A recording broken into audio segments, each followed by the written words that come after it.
like blowing in the wind. There are so many good questions that are being asked by Bob Dylan. And basically he just says, all the answers, they're blowing in the wind, man. I mean, like you can't capture it. It's like trying to catch a leaf, falling from the tree in the fall. I mean, like it's good luck if you do, but it's good luck because the chances of you catching a leaf at random falling from a tree, I mean, it's just, what does that mean for us when we really are trying to find the truth, or we're trying to find love, or we're trying to find the fulfillment of that ambition or that dream or that vision, or we're trying to find that person. And that could be romantic love, that could be friendship, that could be just that person that will journey with you to the end of the next destination. You know what I'm saying? Yeah. And those kind of songs, I mean, I wouldn't call it a sad song, but I would call it a song that matters to me because it's so meaningful. Man, that's downright mindful. We hold these truths to be self-evident, that all men are created equal. Did we just become best friends? Yep. We don't make mistakes. We have happy accidents. Mr. Gorbachev, tear down this wall. I don't need backups. I'm going to Harvard. Remember these words. If it doesn't fit, you must acquit. Do or do not. There is no try. I still have a dream. Welcome to Downright Mindful, a meeting place where we explore meaning, seek connections, and examine the relationships between people, events, and the ideas that shape our world. Hosted by me, Matt Paris, my friend and colleague Paul Sawswell. Each episode will dive into thoughtful conversations that spark reflection and curiosity. Thanks for joining us. Now let's get right down to it. It was during dead period, and they would take and they would just pay one of their, one of the boys in the community or on the football team that they knew. They'd just say, "Hey, you interested in camping out at this tent for us at night so we can," they'd come and, they'd sell fireworks all day, and then they'd go home and somebody would just sleep in the tent just to make sure nobody's around or whatever. A lot of boys over the years for them have, brought a TV and set up an Xbox or a PlayStation or whatever because they got power there. And Did somebody try to get in one night? No. I made that up. Kyler would go there and sleep. Well, what happened with him was, and you got to remember, at the time he's 16, maybe 17. And he's a big boy, but he's still a kid. And a guy came up and was like, "Hey, I'm waiting on a ride. They're not here." And this is late at night now. It's 10, 11 o'clock. And he was like, "Well, they're not here, so I'm just going to kind of hang out here." There's nothing around. I mean, the gas station's pretty close right there, but I don't think Kyler had the heart to be like, "No, man, you ain't hanging around up here." So he kind of calls me like, "Hey, what do I do here?" Now, I don't know this character at all. And and Valerie puts pressure on me. She's like, go up there. Of course she did. Because I was just going to be the old dad, the same guy that I always am. Like, "Hey, man, figure it out. Tell that guy to kick rocks, or tell him to go maybe find somewhere away from the merchandise that you're protecting," Because he is spending the night, right? Yeah, he's going to. Yeah. And that's the problem. He's like, "Man, I hate to piss this guy off by telling him to kick rocks and then go in here and try to lay my head down. I don't know if I can do that." So I head up there and just as I'm going up, I see a sheriff's car sitting right there at Walker Valley High School. I'm almost there. So I stop, and it's David Harper. He's a good old boy, and he's patrolling the streets, just watching out for us. And so I pull in there, and I'm like, "Hey, man, I'm probably not getting into any trouble here. It's probably not going to be a big deal, but you go up here and see if we can get this guy moved away from these fireworks for the night." And he's like, "Yeah, come on." So he follows me up there, and the guy was just needing a ride to exit 20 or something. And after David kind of checks him out to make sure he's not like a wanted axe murderer, he's like, come on, man, I'll give you a ride. And, so he gave him a ride. It was no big deal. The guy was kind of a nice guy, seemed to probably have some legit, like, I just can't move on from where I'm at kind of issues. And I think he thought he was going to be in trouble if he loitered around the store too close. So he was trying to make buddies with Kyler. And and another thing is, at the time you go look at Kyler and you don't think, oh, this is a kid. You know, you're thinking this guy's probably in his early 20s. And, but that wasn't the case. Anyways, here we are telling fireworks stories again. Hey, we started a conversation off the air that, man, I'd like to just flow right into this podcast episode. For those of you that weren't here, I just played a song for Paul, and this is not some ground shaking song that's just changed my life. That's not what this is. It's just me. I was in the studio room here, and I was picking a little guitar and playing around, and this song kind of just came into my head, and I strummed it for a minute. So I played it for Paul on a much better version on YouTube a minute ago. It's Daryl Singletary, The Note. And the premise that I presented to you was, you know, we've said before that I enjoy what most people would call sad songs. Mm-hmm. Yeah, just heart-wrenching, you know, no good reason to listen to these songs other than to feel sorry for yourself, mostly. But I used it as an example to explain that, or I'll explain now, that it's the art in it for me. That's right. We've talked about that. You don't get sad and listen to sad songs. No, it don't make me sad at all. I'm not going through any heartbreak currently, knock on wood. It's just, you know, whoever wrote this they had to have been there, didn't they? I think so. Or maybe they knew somebody that went through something and they understood the emotions that come with that heartbreak. But in the midst of whatever that was, he strings together these words, and he talks about how his world was changed and how all their plans were canceled with one stroke of a pen. And he was hurt by the hand that held the pen, that wrote the words, that broke the heart of the one, the only one that truly loved her. Now, again, that's a sad song. You even said this is the kind of song you'd hear in a bar or something, and it is. I heard a radio DJ one time say, that song's so country it'll make your car smell like cigarettes. And I've held on to that little saying. That's funny to me. But let's talk for a minute about just this topic. Are you that guy? Are you listening to sad music sometimes? Sure. I mean, you know, the first thought when I said that to you, I mean, 4, 5, 6, and 7, I was hanging out in bars, putting quarters in jukeboxes at the request of, you know, City and all his buddies. And I'd always get to pick a song, which was usually like Michael Jackson, somewhere mixed into George Jones, George Strait, Rod Stewart, Willie Nelson, Otis Redding. I mean, like, you can't get much sadder than these guys singing what they're singing, you know what I mean? Yeah. Of course, you know, We Will Rock You was in the jukebox, but I mean, like, you're only hearing that every once in a while. Yeah. Because, you know, there's some other just sadder, sappy song playing, you know? Yeah. Now, would I call this a dive bar? Was this a small little joint? Oh, yeah. I mean, these are, this is Middletown, Ohio, man. All right, nothing fancy about it. At one point, for at least a school year, we lived on top of a bar in a little apartment. It's just so my dad could have easy access to the bar. I mean, it's just memories that I have.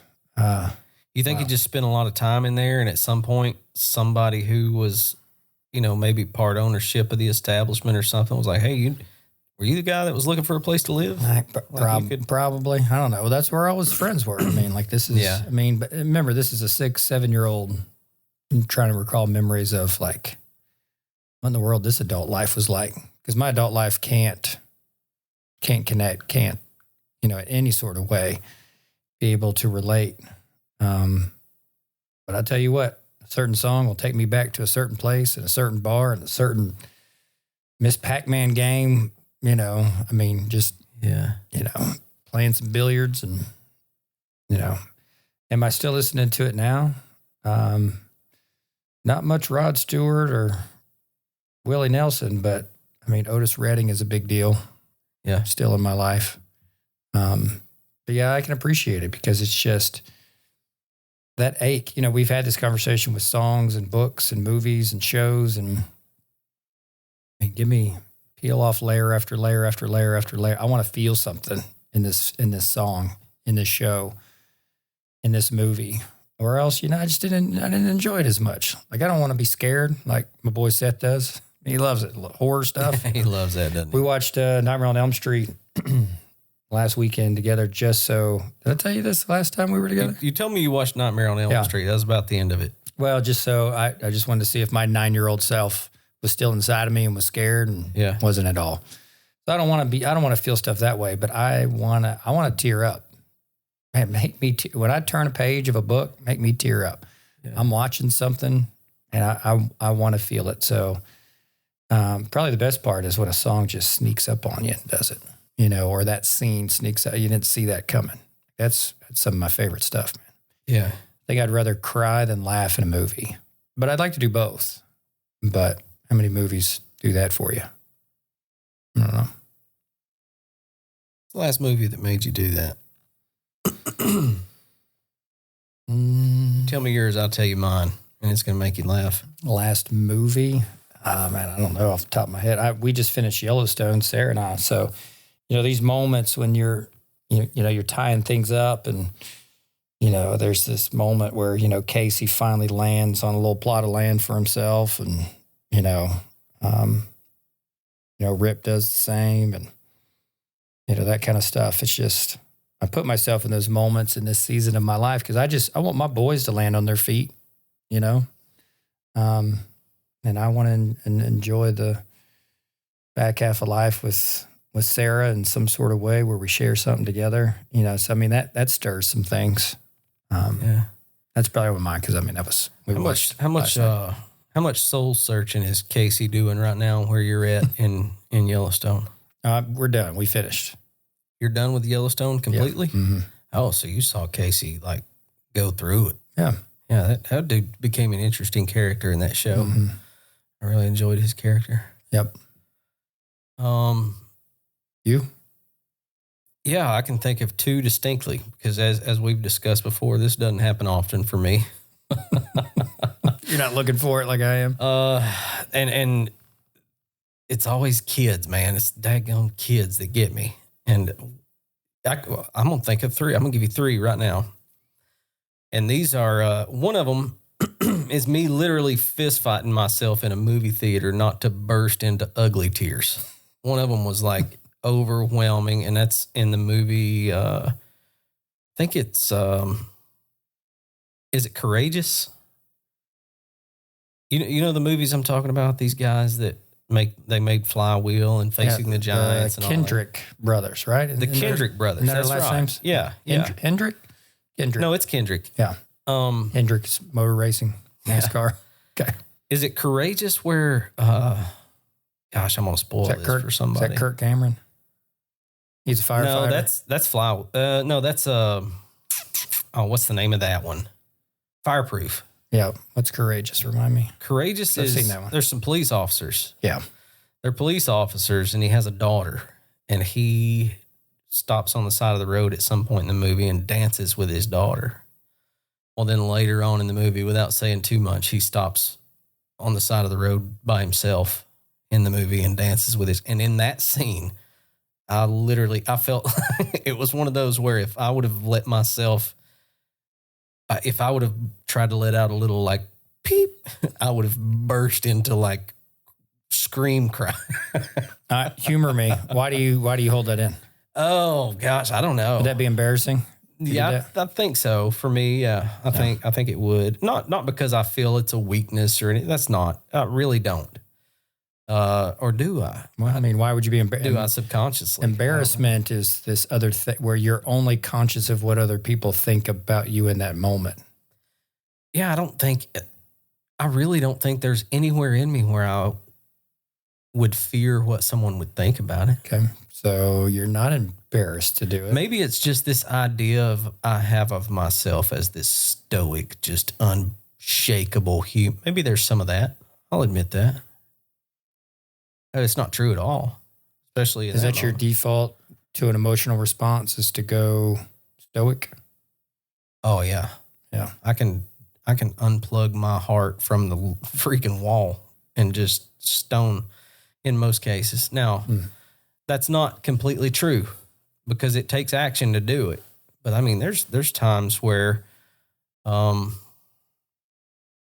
gosh, man, sometimes it's not on a movie screen for me back in those days. Sometimes I'm dealing daily with a mother whose son is overdosed and died with fentanyl. I can either stand in that house and weep with that mother, which I would be more than willing to do. But there are times when that mother is going through it and I need to have some composure. Yeah. That's a good word. Yeah. I understand that word. Yeah. It's not me refusing to feel really. It's just, there are moments like that. Take that example where I may be the only solid thing that mother has to cling on to. Yeah, but not at the movie theater. No, not at the movie theater. I know. I'll separate those two, but you see what I'm saying? Yeah, I do. But in that moment with the mother, I can literally unplug my heart from the wall and just, I go to a different place. I don't know. Well, if we camped out here for a while, which seems like, there's a few things you're going to roll out. I don't think that's unplugging from the wall. I think that's you accepting a certain role in a moment. Sure. And embracing it and being that strength for someone. And that's a totally, maybe you're unplugging to plug into something else, some other place. Maybe so. You. But you have to do that. Sure. I mean, I'm standing on Leadmine Valley Road in 2011 and I'm taking some sort of miscellaneous report, standing in the front yard of a pile of rubble that the day before was a magnificent 2011. home. Yeah, I got you. Was a magnificent home. That's right. And as they tell me the story and show me the little passage of the rubble where they made it out and their little 9-year-old son's playing in the yard, I have to walk away for a minute. I can remember that vividly. I had to walk away. And it was a big enough property where I was able to walk away and just face that ridge. If you've ever been there, there's a ridge there and you can still, to this day, it's 2025, and I can go down there and I can show you the path of that tornado because of new growth. Sarah and I are always looking for that, just out of curiosity's sake. Because have you ever seen it? When you say Leadmine Valley, no, but I think of it hopped over 64. We used to live off Bates Pike, and Bates Point got hit. Yeah, you can follow it up through there. Mm-hmm. But I could take next time we're out and just about, and maybe one of us will think of it. I'll take you down the ridge. We used to coon hunt this ridge when I was a teenager. There's a ridge that runs between Blue Springs Road and Leadmine Valley Road. Mm-hmm. And that thing cut a path through there that would scare you to death back then if you've seen it because of how large it was. Yeah. And it's like, because it's just a ridge full of trees, it just looks like a lawnmower. Yep. Probably a 400 or 500 yard wide lawnmower. Yeah, Sarah will point something out and said, look, those are tornado trees, because you really can tell. Yeah, like even when they grow back, they're growing back all deformed. For sure. But I was able to walk away and sort of, I mentioned a puddle in the floor earlier. That's what I was on the side of Leadmine Valley because of what I'd seen and because of it wasn't sadness. It was gladness, man. Like, hey, this lady over here passed away. There's a lady just over the ridge there that they had to pull out from under this or out from under, and the lives that were lost that night. And here's this guy, here's this 9-year-old that's out here before me playing unscratched and healthy, and a wall fell on him and his feet went through the sheetrock on both sides of a stud and the wall caught on something. Well, he's 9 years old, so he just pulls his feet out and crawls and is able to meander, and there's the hole. He made it out right there. And that's where I was like, yeah, hang on just a second. I'll be right back. So it's practice to be able in those moments to, yeah, you're right. Plug into something different and sort of bypass those arteries of your heart that just, that take all that in or put it out or whatever. Give me another movie. Bridge to Terabithia. I told you you'd laugh. Well, we all did at some point, depending on the first time that you saw that. What season of life you were in. Oh, gosh, I had a kid about that age. Yeah.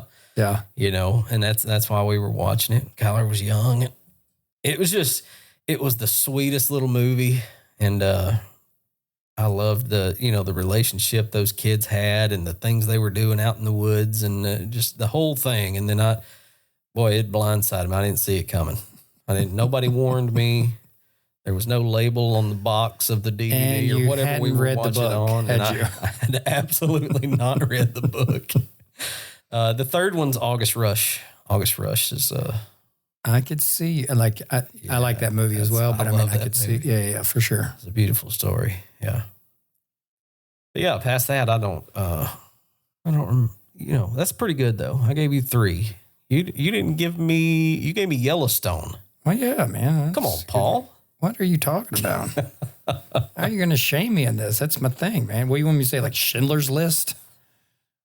Yeah. How about well, you can't just pass over that. No, I can't pass over Schindler's List. Yeah, there's that moment at the end where you've already witnessed all this atrocity. And like as a viewer over the hours of watching this, don't you have to unplug at some point just to survive the rest of this tale because of how, awful this is? Yeah.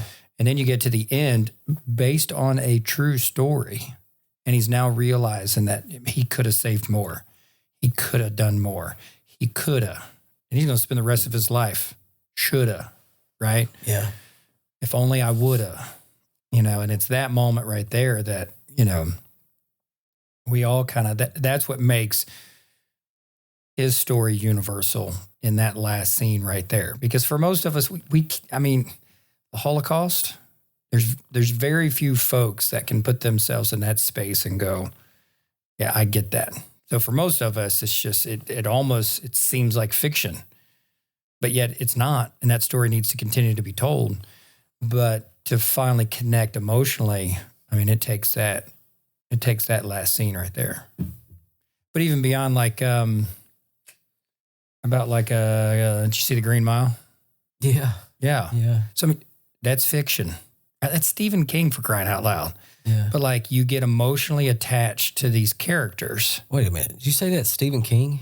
Yeah, that's Stephen King. I did not know. You just taught me something. Yeah. Huh. And you get emotionally attached to these characters. Yeah, for sure. And then all of a sudden,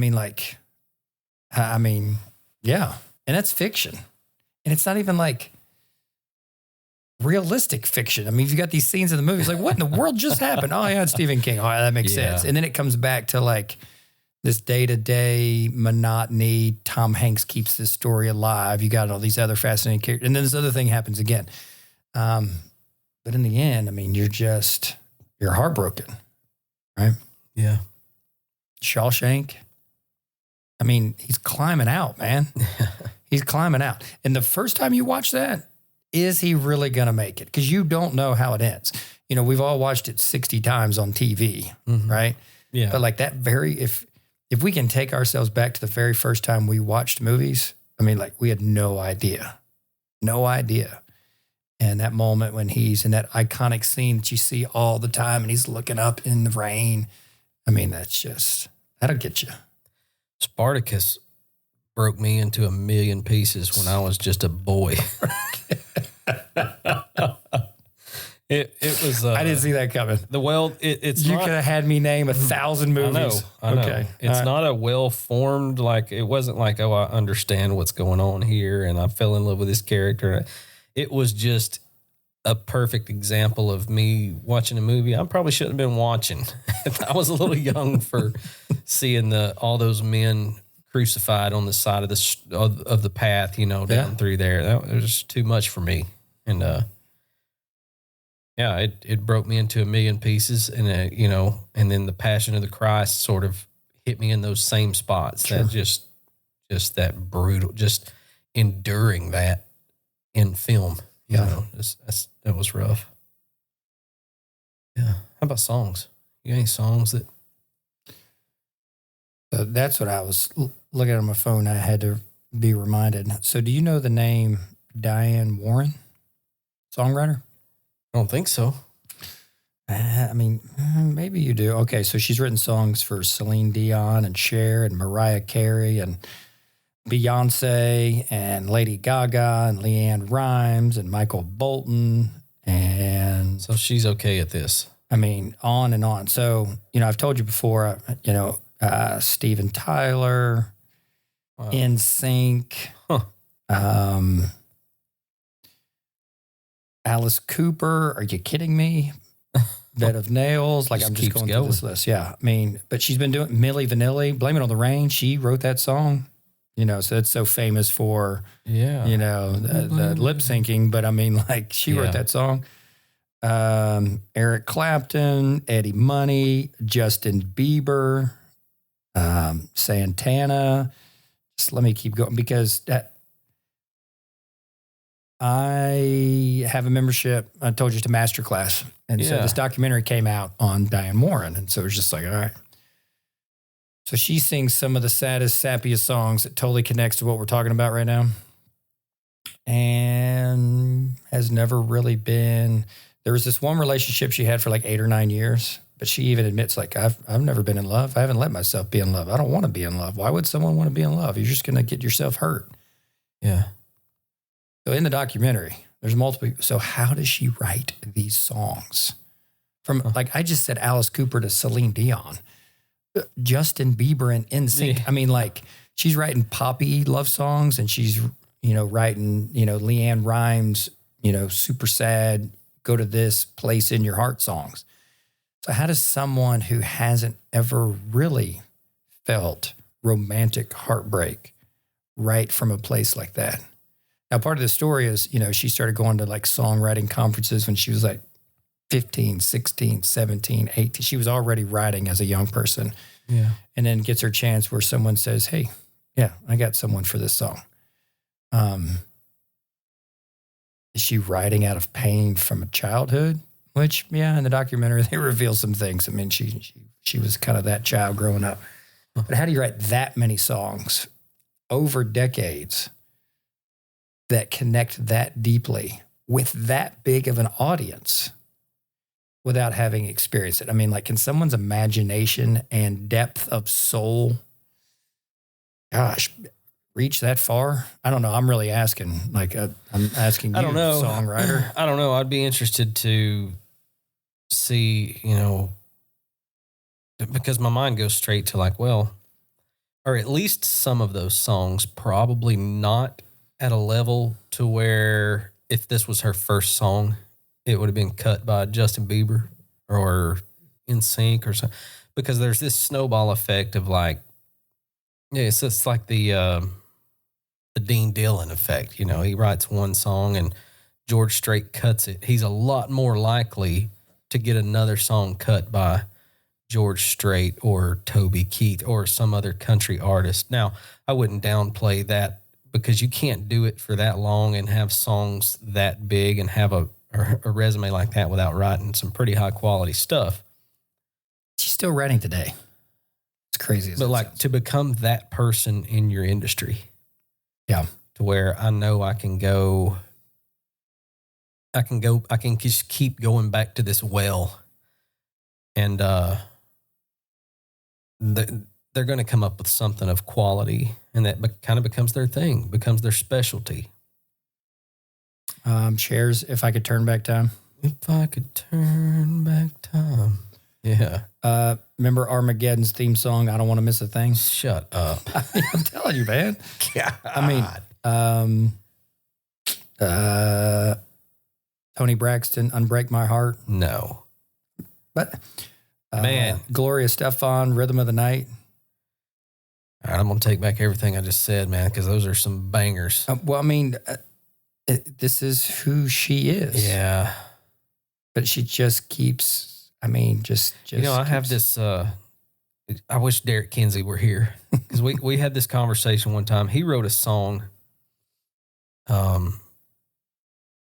a mirror, and he tells this beautiful story of this young couple that walked by this mirror in their home, and they're... Oh, I know that song. You've played that song. Have I played that song for you? Right before we went over to his house that one time to just witness you two in a session. Yeah.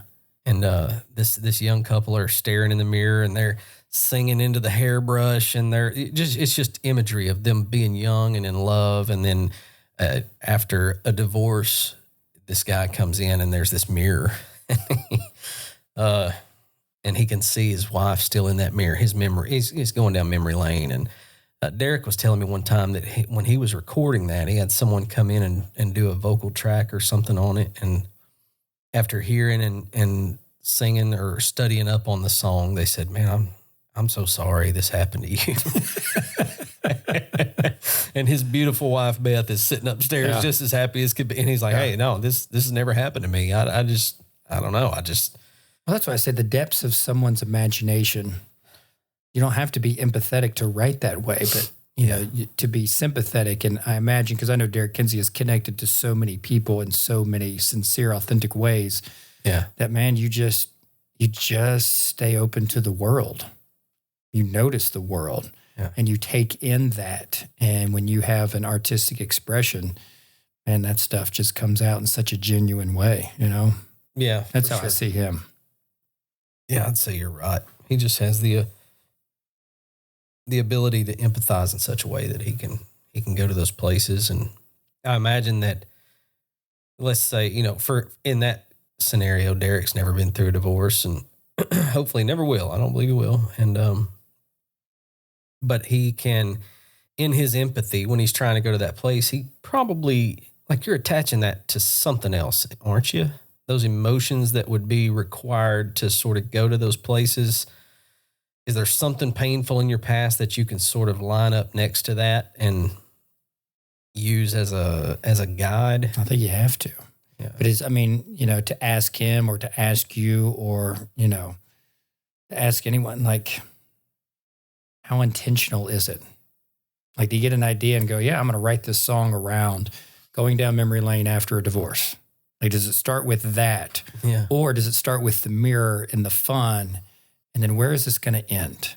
Is this going to be one of those that ends at, like, I'm holding her in my arms like the Notebook at age 80, or is it going to end with, oh gosh, he just hit us with a sledgehammer, but this guy still has some sort of hope moving forward? Or do you just end it? Like, dang, sucks for him. Will he ever find love again? And you're left asking all these questions, right? Like, how intentional is that as a songwriter? Can you speak to that at all? No, I can't. And because, well, first of all, I'm a novice songwriter. Second of all, I don't know if I've ever closed that loop. As you were just saying that, that George Jones song came to my head that sort of sees it through to the end. He Stopped Loving Her Today. Mm-hmm. You remember that song? Of course. So, in so many polls over the years, that's been voted like one of the greatest country songs of all time. And or At His Funeral. That's Yeah, who ended up singing that? Oh, they sang it at his funeral? Yeah. It wasn't Alan Jackson, was it? I think it was. If I had to guess, that would be who I would say. I could be wrong. But yeah, this is the story of heartbreak, and it approaches it from such a different angle. We're not in the moment. He's not going through it right now. This guy might have went through it 30 years ago, but he swore he'd love her till he died. And now I'm telling the story of him dying, and he stopped loving her today. It reminds me also, and at any point you can stop me, but Whiskey Lullaby by Brad Paisley and Alison Krauss. Yeah. They tell this story of this young couple that they separate for whatever reason, and both of them separately sort of drink themselves to an early grave over years due to this heartbreak, Or what about songs like Let It Be? And depending on what rendition, because I love a good cover, because you can take a song any sort of direction. Sure. And Let It Be, to me, that's Brian Gallagher's song. When he passed, the old OMS band got together, which is, all these great musicians that were also happened to be teachers in that building. Yeah. Got together and played that. And I mean, it was just, to me, that will always be him. He loved that song, but like, I love him loving that song. But now when that song comes on, I not only think of him, but it slips me into this place of like, there are things in our life that we can't control, seemingly. Yeah. And there are things that we cannot control. And a Let It Be, I don't think is maybe a sad song per se, in the vein that we've been talking about right now, but it can get us to that place of reflection. And so maybe now I'm talking more about sober reflection, whatever for reflection takes me in that direction of just going, it leads me to grateful. Maybe that's, I'm trying to go somewhere. Let It Be is kind of a lead into sort of a solace. Like, the lyrics are just such a simply written song, but like blowing in the wind. There are so many good questions that are being asked by Bob Dylan. And basically he just says, all the answers, they're blowing in the wind, man. I mean, like you can't capture it. It's like trying to catch a leaf, falling from the tree in the fall. I mean, like it's good luck if you do, but it's good luck because the chances of you catching a leaf at random falling from a tree, I mean, it's just, what does that mean for us when we really are trying to find the truth, or we're trying to find love, or we're trying to find the fulfillment of that ambition or that dream or that vision, or we're trying to find that person, and that could be romantic love, that could be friendship, that could be, just that person that will journey with you to the end of the next destination. You know what I'm saying? Yeah. And those kind of songs, I mean, I wouldn't call it a sad song, but I would call it a song that matters to me because it's so meaningful. Yeah. What do you think about that? Well, everything we've talked about has been about either death or lost love or heartbreak of some sort like that. And then, Let It Be sort of throws a blanket over all of that. When I find myself in times of trouble, Mother Mary comes to me. So yeah, it's a very good, you could apply it to any of those things. And I think it's a good one to bring up for sure. And the way it brings up Brian Gallagher automatically. This one's going to seem corny and funny now because of what this song has become. But when I was 15, a distant cousin of mine was killed and murdered. And I never really looked at her as family. She was just a smiling face in the church I grew up in. And she was a few years older than me. And she always kind of took care of me. And there were some things she went through with her body. Like she had some issues with her legs and her bone structure young. So she had to have some major surgeries. And oftentimes she'd be in a wheelchair for, months at a time. And I'd ride her around on her lap in a wheelchair, just a little guy. Anyway, she's killed. She's murdered on Valentine's Day. And at her funeral, I'm 15 years old.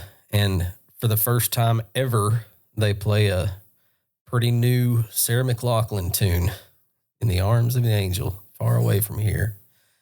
And I was a puddle in the floor. I've already said that today, haven't I? Yes, you have.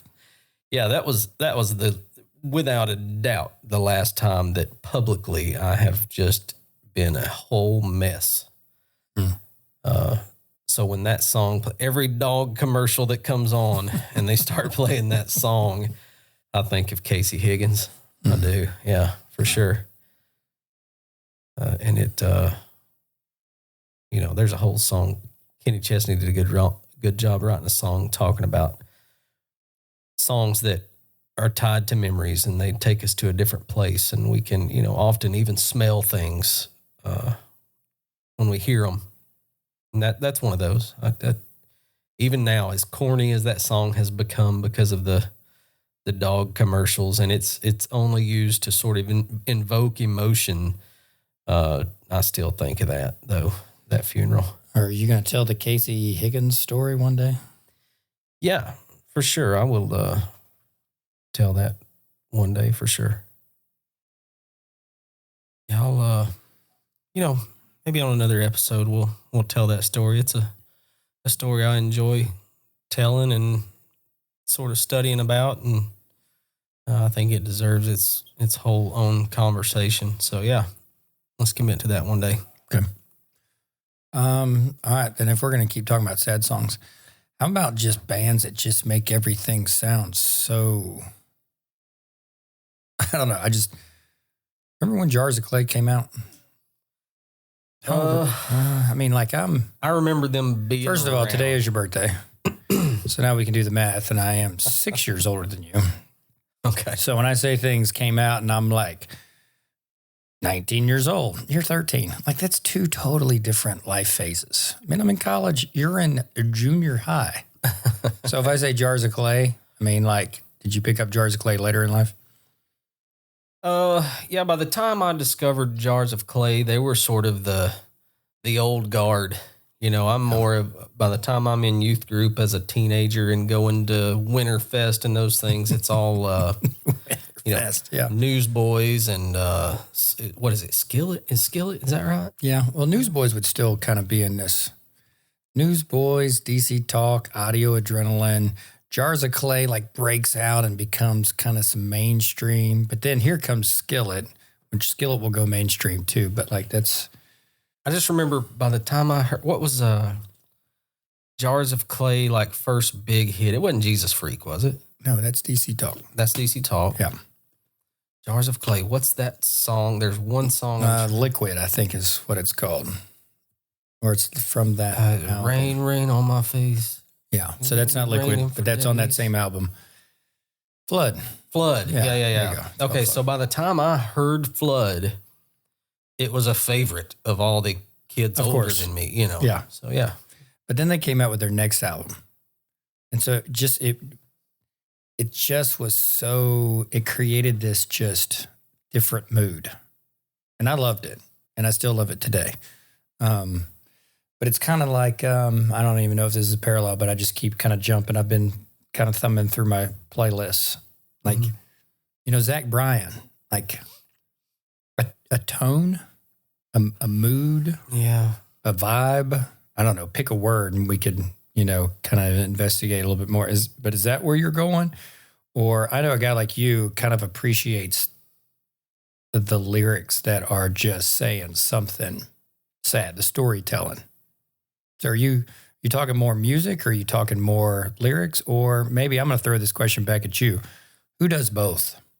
Who creates that atmosphere of whether it's reflection or just downright depression, but also just with that, with the sound that they create?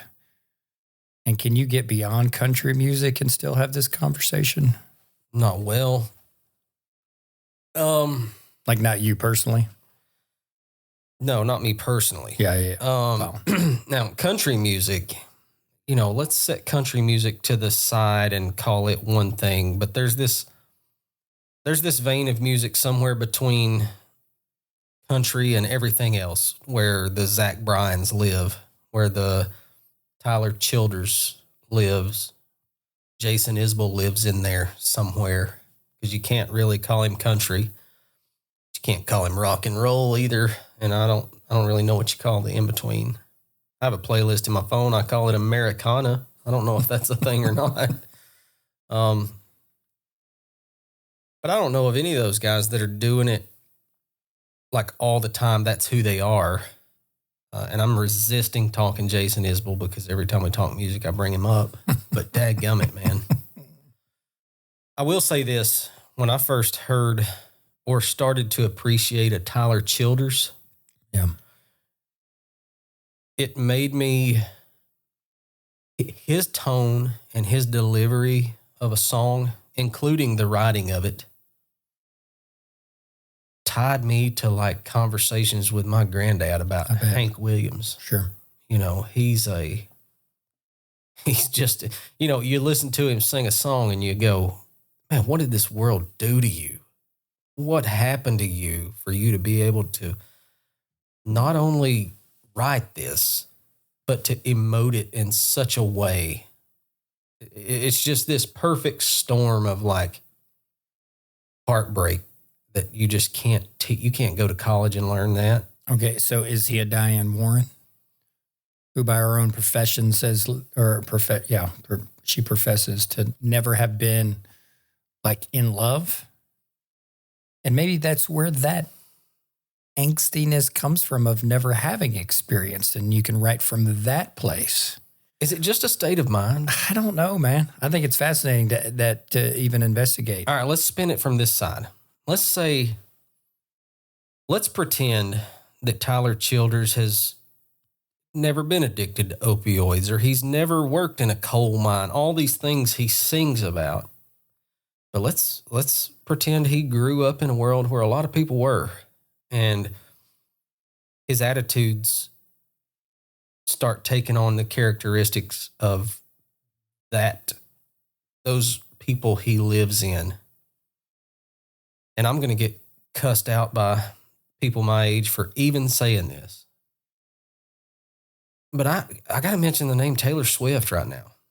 You're allowed to. I mean, how does she, at 14 years old, not only write a song about a boyfriend breakup, but a song that speaks to 40-year-olds at the time? It's so well written and so well done. Like, whatever that concoction was that produced that song, it's not just some 14-year-old girl that likes poetry. There's something there. Yeah. Something happened. Yeah, Tyler Childers, he seems to write everything he writes from like a state of mind. And he's got a little bit of rebel in him, a little bit of heartbreak in him, a little bit of roughneck. But I mean, in that hip hop as well. Yeah, hip-hop, for sure. I mean, in that blues, in that jazz, in that R&B, in that soul, in that gospel, in that redback hymnals. Absolutely. I mean, to get to that emotional place and then say, you know what? It's one thing for me to like tell someone this story. It's another thing to sing someone this story, because it just hits differently. Yeah. You know, and some people, man, they are survivors, and they can retell the tale of surviving. Mm-hmm. Some people are just so, I don't know, I use the word sympathetic. I also use the word, they have an imagination, but so compassionately creatively compassionate. I don't know how you want to combine those words, but like, man, they just see the world, I don't know, more fully, deeper. I don't know. Do they get quiet more than the rest of us do and write from such a place that you have to get to in order to process that much information of your world? I don't know. I mean, I'm guessing. I read this quote today, and it's not attributed to anybody, and there's several versions of saying the same thing, and most of the names that you'll see come up when you search it are like composers and these musical genius type brains. And it started with me reading the line that was presented generically, but some version of it has been said by several genius level composer type people. And it's talking about silence. And the idea is that silence isn't the absence of noise. It's the presence of something else. And now you can talk about that on multiple levels. I've heard a blind gospel musician one time talk about the tone of the earth. So that's one level you could talk about it. And we can take it straight to the conversation we promised our listeners last week of, when I mow, I've got something in my ears most of the time, but there's times when I'm doing other things where I could easily be listening to music or an audio book or a podcast or something that I don't. Driving to work is one of them. I don't listen to anything. It's because I need to be present. I don't need to drift. Of a 3-minute drive. I know, but that's not always been the case. Yeah. Well, did you listen to anything when you had a further drive? Mm-mm. You never have? No, and I'll tell you why. Like, are we going all the way back to like your 19-year-old self got his first job all the way to about 20, I'd say 21, 22 years old. There was these guys that I was around at the sheriff's office as a young man, and they would come in and just be keyed up. They never had a positive word to say about anything. And I started discovering that these guys are listening to like death metal on the way to work and just getting juiced on energy drinks and they're just so ratcheted up. And so I get a little preachy with one of them one day. This is my early 20s self saying, man, you're listening to this garbage music, drinking those garbage drinks all the time. So as I'm preaching to him across the break table, just as a friend of mine, I'm sort of preaching to myself too, of like, okay, if maybe I'm not listening to death metal and getting gouged up on energy drinks at the time, but I am listening to something. And if that's having an effect on him, wouldn't what I'm listening to have an effect on me? So I started exploring this idea. And it's along about that same time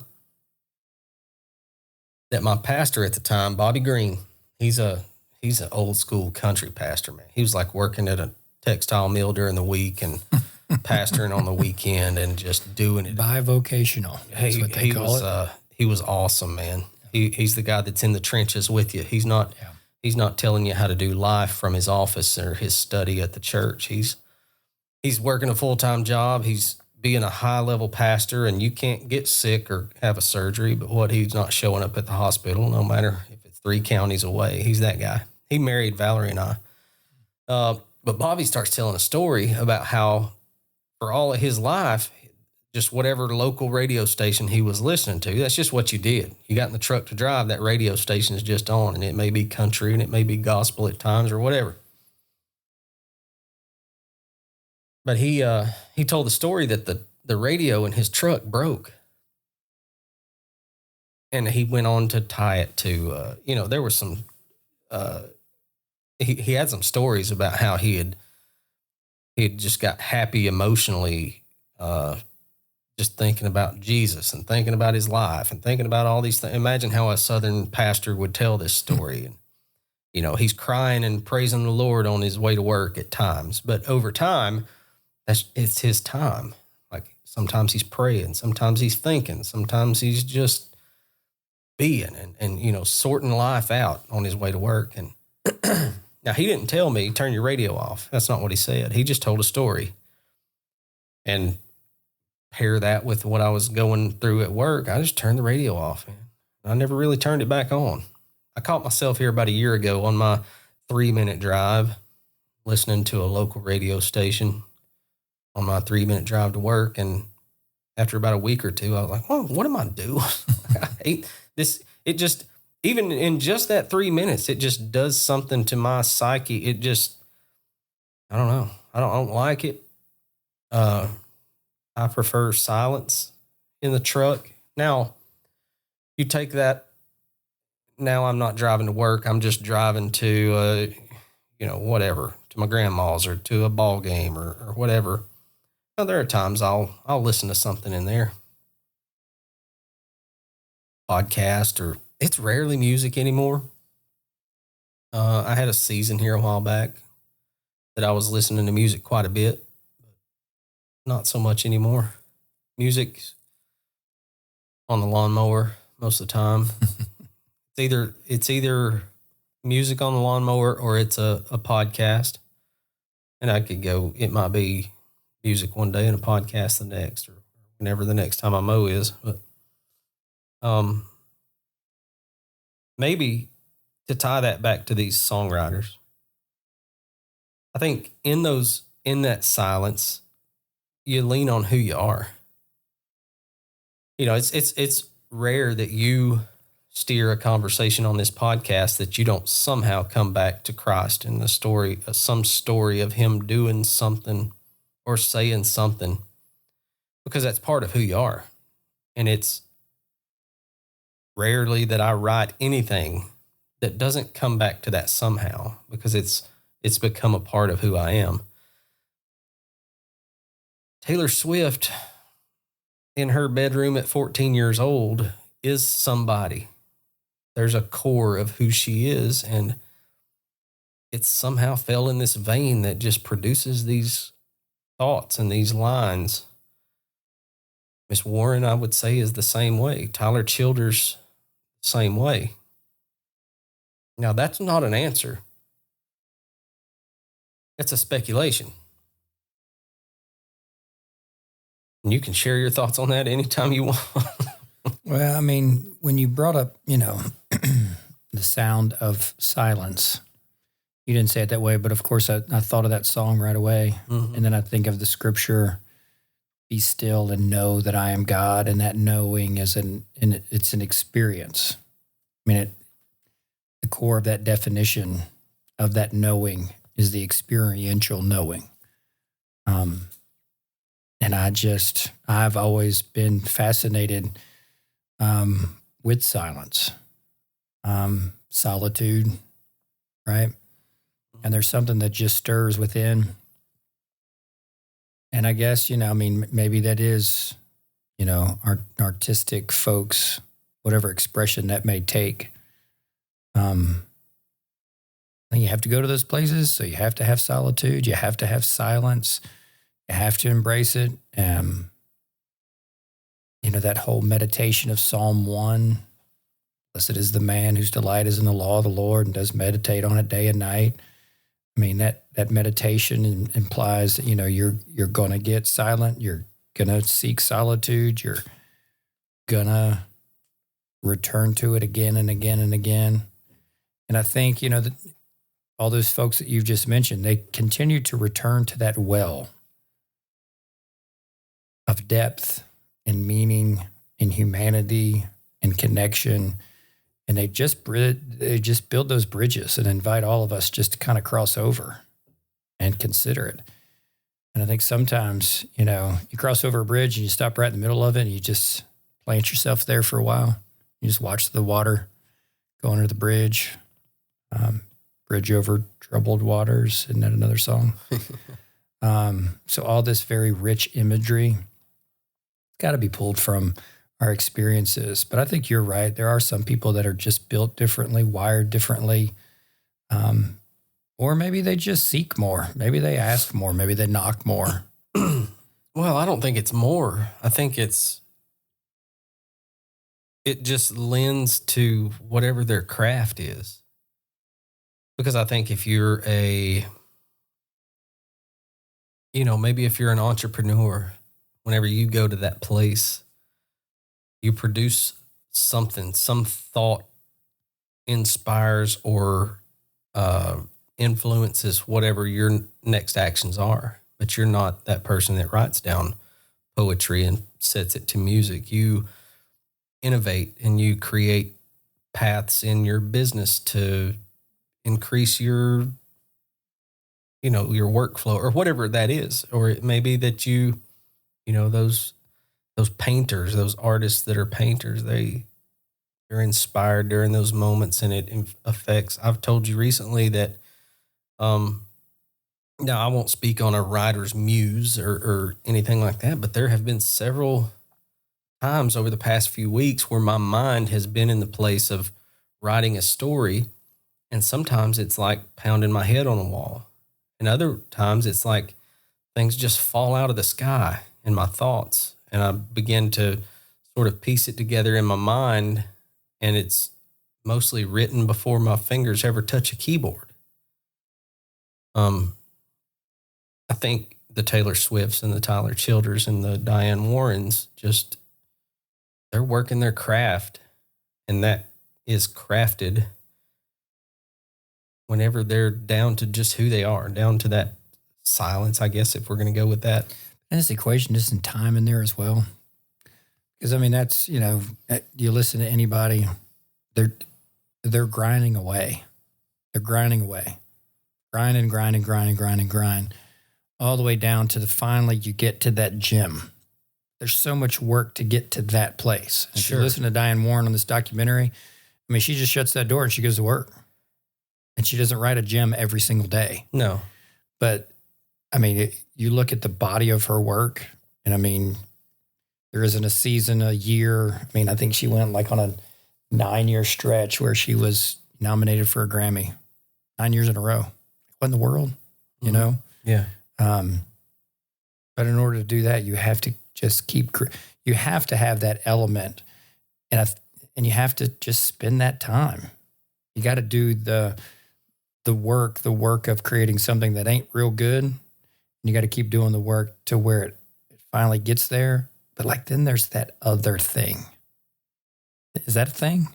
Where you have to, not everybody can write that song. Not everybody can write that poem. Not everybody can build that company. Not everybody can, devise that innovation that changes the world or, changes this moment or changes the industry. Do you have to be wired in a certain way? And then do you have to put in the time? Now we're back to Malcolm Gladwell and his outliers, and whether we're talking about hockey players, which we've mentioned before, or we're talking about, the robber barons of the Gilded Age. There's this theory that they were born within this little time. Yeah. That, what if people in the Great Depression were born during this time? Would they have been just as successful as the Rockefellers and the Carnegies and the Morgans and the Vanderbilts and the Swift and Armour and but they just were in a different time without resources and opportunities. But maybe they still had a willingness to grind. I don't know. I say all this, we always talk about some sort of call to action for ourselves. And, if that seeps through the microphone, then that's great. But for us, I just want to keep grinding away. Whether it's, my writing, your writing, even what we're doing here, we've committed. The lane I've been in the last 2 years of my life is I'm not looking for inspiration and motivation nearly as much as I am when I was a young person as I am routine. Yeah. I want routine. And I'm decluttering so much of my life, my physical space and my mental and emotional space, even my intellectual space, to where I can, what you alluded to, just get into that headspace that this is what I'm about in this moment, and to be in this moment and to stay in this moment, and then to be able to transition in the next moment. I want the routine that allows me to transition well, rather than the angst of, am I going to be motivated today or not? Is the inspiration going to fall from the sky or not? Or am I just going to do the work and then see what happens? And not just see what happens of will I get lucky today? But see what happens of what I can do crafting this piece. Classroom, my own personal writings, shoot, even journaling. I love seeing where a journal goes. You start in one place and you end 3 pages later and you're like, where in the world did that stream just come from? Yeah. I don't know. That was a bit of a ramble, but I think that's where I land this idea of I'm not counting on inspiration anymore. Because there's inspiration all over me. I just got to look around. Maybe that's where I want to connect the Taylor Swifts and the Tyler Childers. It's maybe they're just more aware than most. Yeah, and what I'm talking about by inspiration isn't just I'm just driving down the road thinking about, hot dogs, and all of a sudden a story pops in my brain. That's not what I'm talking about. That doesn't make any sense. Can you give a better illustration, It's during please? the work. It's hot during dogs. the work of... You said hot dogs. Yeah. Here, hang on, I'll redo it. Rainbows in the sky. I'm not That'll get you driving down the motivated. road thinking about something random. I'm driving down the road, and what I'm alluding to is we're all wearing these different hats.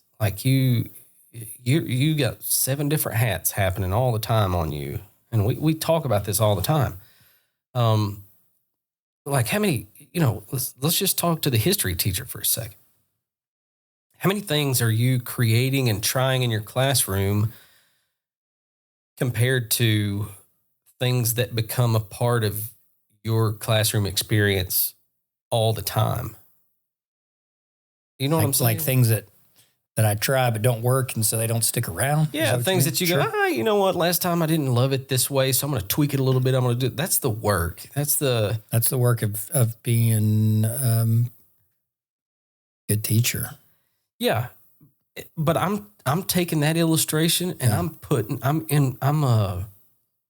projecting it onto so many different things, onto everything. Yeah, that's the work of being a good, entrepreneur, of being a good writer, artist. Yeah, but no, you don't lean on inspiration, I would never allude to like, oh, I'm just not inspired today. I'm not. But I have though. Like I have lived with that idea as a younger person of just being. Yeah. I mean, have you never lived in that space before? Yeah, for sure. Just less mature. I mean, I don't know what else to call it. It's kind of immature to think that, writers, artists, call it just successful people, define success however you want to. Mm-hmm. They're just more inspired than the rest of us. They're luckier than the rest of us. Or, they've been given something in their brain that we didn't get, or in their heart, or in their... there's too many experts in every field saying, nah, that ain't it. Get in your lane, get a routine, grind away, watch what happens. Yeah. And that's seemingly how it's made. But I want to make sure that we're on the same page of, I said to you here a while back, if you can think, you could write. I believe that. And what I'm saying is, even if I don't put myself on a regimen of coming here and putting my fingers on the keys and just writing, I still believe that I'm working on writing.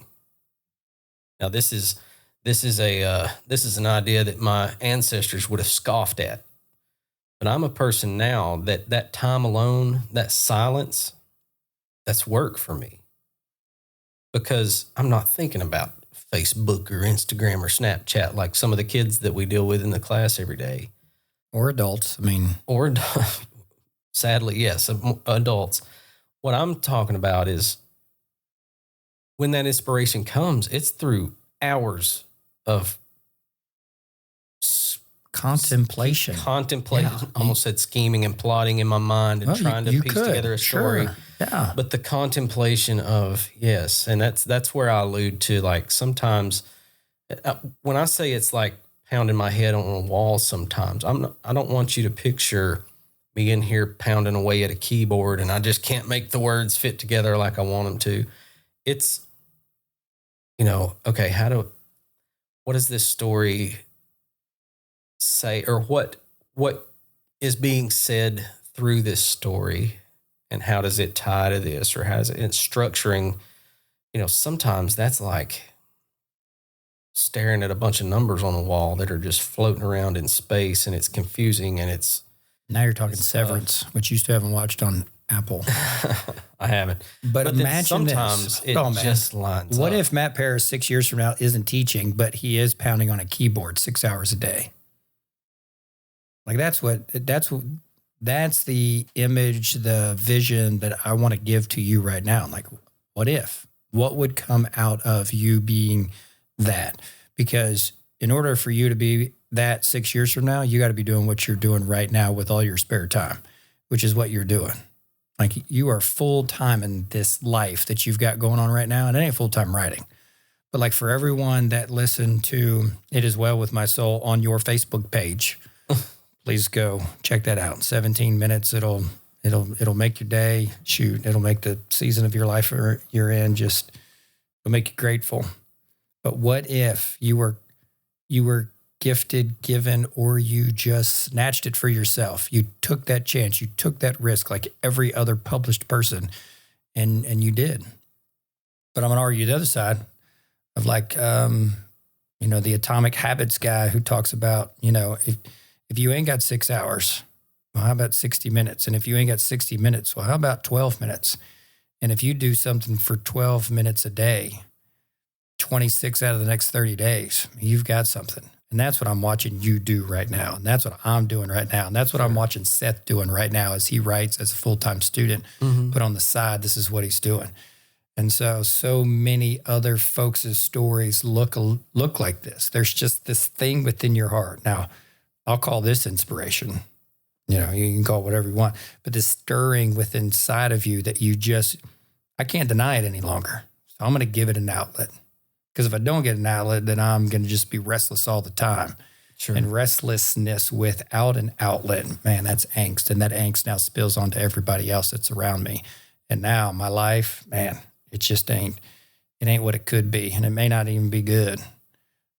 Even though it may appear to be, I'm good as in I'm fine. But like, And as an artist, you just, you want to do that. And you and I are in the season of life where we're just once a week, no matter what. I mean, like we talked about in the fall, once basketball season comes, I don't know how this is going to look. Well, by golly, look, once a week. We just figuring it out. Because when you get the, the routine and you get into just the decision that you're going to do this, then you just see things take shape. And I want to encourage, shoot anybody. I mean, because the folks who say that they listen to us, they're our friends, they're our family. Yeah. And we're having these conversations with them, and they have desires, and they have, whether it's this season or maybe a next season for them. I mean, just for all of us to find like-minded people in our life, we can find inspiration from each other. But to do it for 12 minutes, and maybe one day we'll get to do it for 12 hours. But if that never happens, I still want to collaborate with you. I want to collaborate with kids in class. But I also just find a whole lot of joy of reading and researching and writing in my little space I've created in the downstairs of my home. Yeah. Well, I'll tell you, man, I have enjoyed and will continue to enjoy these conversations. And this podcast can tie straight into this conversation because we are doing the work of it. It doesn't feel like work most of the time. Whatever, you're doing all the work. But if I just show up and just talk into this microphone. Well, you have learned a whole new skill set. Yeah, so proud of you. I love it. It's coming to a place of efficiency where it's not that hard right now. But you can see and this is just part of who I am. I'm not letting. I just can't let it. I want to live in this place where this is just it, and now it's efficient. And now we'll create 1,000 episodes, and if we get one good one, I'll be happy with it, or whatever. But as it becomes to this efficient place where my skill set catches up and it's becoming easy, I'm already thinking about how do I improve it and how do we make it better. And because you can't help yourself. Within the next couple of weeks, we'll talk more along those lines. I've said this 1,000 times. I think this may be a fantasy land that I'm living in, but I really do think when the season of basketball for this year has come to an end, this will become a little more easy to let my mind go to and spend time on. And especially you, I know your mind is a lot on those girls right now. So maybe that's what inspiration is. I mean, this is the question that keeps resonating inside of me, is that content created inspires us to create the next thing. That's what I just heard you say. We've created something, and now it's inspiring us to do that next thing. But specifically for you, you're seeing things now because you've been able to create something. Then that something turns into something else, and then that something else turns into something special, man. Yeah, but in this whole process, it's been a whittling down, and you and I have never, you can back me up on this, we've never talked about niching down as far as a podcast goes, topics. But we said, or I said in one of our first episodes, like, let's just start doing the work. Let's start pressing record and let's see what happens. And because I know that just like in your classroom, or just like, Taylor Swift writing 40 songs to get to one that we've heard of, we'll whittle it down and we'll figure it out. And we're in the process of that right now. We are. There's things that I've brought up in conversation, and I kind of listen back to them, and I see in the analytics of like, am I really speaking to who's listening to us with that? And I don't think that is. And there's been some things that, man, you'd be surprised at the people that listen to us. They just want to hear us tell a story. You'd be amazed at the feedback I get, at least from my side of the listeners, of like, man, they Zach Pike, they love Zach Pike coming on here and talking about of course, because we love Zach Pike getting shot. That's hard not to listen to. That's good. That's good stories. But that's a process for us, and I still believe that. I hope that we're in the very early stages of that, and we'll look back on this in 2 or 3 years and be like, man, we kind of figured some stuff out since then. I don't want it to be us 2 or 3 years from now going, same old, just, I want to be able to look back and see that growth. Yeah. And, well, that's not who we are, buddy. That's not going to happen. We won't be doing it if that's what it is. Yep. But I'll tell you, here's my call to action for the day. And I've been meaning to say this for a while, and this is something that most of our listeners have had someone in their life say this to them before. But the more I write and the more I contemplate or I scheme and plot, as I always said, the more I wish I had came to this place a lot earlier. So those people in our lives, and this is kind of going into sort of my mindset of why I write. If I try to right now get my hands on the writings of my granddad or my great granddad, or nothing exists that I know of, that I'm aware of. Nothing. And I think about, people that have passed on that, God, I would give anything to have like a 30-minute conversation with them right now, and all the questions I could ask them, all the curiosities that'll just echo through the ages now. But with the technology that we have, we don't have to be artists to do it anymore. We don't have to even be able to write. Most of the people listening to me are probably listening to me through an Android or an iPhone. Both of those come stock with a voice recording app. Sat down with my granddad a couple weekends ago. I may have told you this, but I knew the words to say to just get him into story mode. And so I pressed record on my voice memos and just sat it down and listened as he told of that story where he hitchhiked to Florida and ended up driving an apple truck and selling apples for pretty much cigarettes and food. That was his payment. But do that. If you're listening to me, there's somebody in your life that as hurtful as it is to think these thoughts, that barring tragedy, they're going to exit this life before you do. Document something. Put something down. And if you don't do it for yourself, do it for your grandkids. Do it for those kids that aren't even born yet, that would love to hear what old grandpa would say about, the Gulf of America or the Gulf of Mexico. Gosh. Document, but, I don't know, just do something. We've all had those thoughts. Everybody wants their grandpa back or their grandma back. But do something.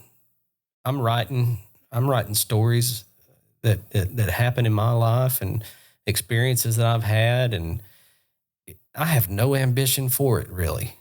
I mean, there are a couple of ways that I plan on sharing it, and I even share some on Facebook now, but at the core of it all, it's to, put it in a box or put it on a hard drive or put it somewhere. That's another topic, is how will this stuff stand the test of time? I can't rely just on a hard drive. I want to put it somewhere to where, if this world stands 100 more years, some little Paris descendant may find this and, my great granddad was a sheriff's deputy here in Bradley County, and he moved on and was a teacher for a while, and he really liked gospel music, and I don't know. I'm kind of rambling at this point, but there's a call to action for you. Just use your voice recorder, or take a pen and paper with you if you're that person. Make some notes. Write a story about it. Whatever. Anyways, Paul, finish this up here, brother. Nah, that's good right there, man. There's too much technology that makes it easy for us to archive. So difficult in years past and generations past, but no longer. I love it. It's a good one. Yeah. All right. We'll wrap that up. We kind of got to the conversation that we promised last week about what are you listening to. We kind of got there. We may have to revisit. But anyways, until next time, folks. Thank you for sticking with us, and thank you for listening. Paul, last word? Last word. Blessings. Man, that's downright mindful. You've been listening to Downright Mindful with your hosts, Matt Paris and Paul Salzville. Produced by Josh Morris. Intro and outro production by Derrick Kinsey.